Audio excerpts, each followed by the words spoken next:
నేను ఒకసారి మా ఆరాధ్యుడైన మహాదేవుడి దగ్గరికి వెళ్ళాను.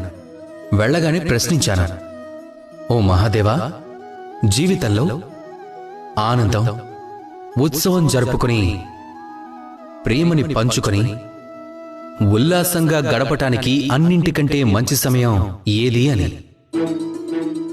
అప్పుడు మహాదేవుడు నవ్వేశారు. ఆ తర్వాత చెప్పారు, జీవితంలో ఉత్సవం జరుపుకోవడానికి అన్నింటికంటే మంచి రోజు మరణానికి ఒక రోజు ముందు అని. ప్రేమ పంచుకోవడానికి అన్నిటికంటే మంచి సమయం మరణానికి ఒక్క క్షణం ముందు. జీవితాన్ని ఉల్లాసంగా గడపడానికి అన్నింటికంటే మంచి గడియ మరణం కంటే ఒక్క గడియ ముందు అన్నారు. నాకు ఆశ్చర్యం కలిగింది. అందుకు వెంటనే అడిగేసిన మహాదేవా, మరణం అనిశ్చితం, అది ఎప్పుడు వస్తుందో మనకే తెలియదు కదా. మహాదేవుడు మళ్లీ నవ్వేశారు. అప్పుడు ఏం చెప్పారంటే, మన జీవితాన్ని ఎలా గడపాలంటే, మన జీవితంలోని ప్రతి ఒక్క రోజు, ప్రతి ఒక్క క్షణము, ప్రతి ఒక్క గడియ అంతిమం అని భావించి అలా జీవించగలిగితే జీవితం అంతా కూడా ఆనందమే ఆనందం అన్నారు.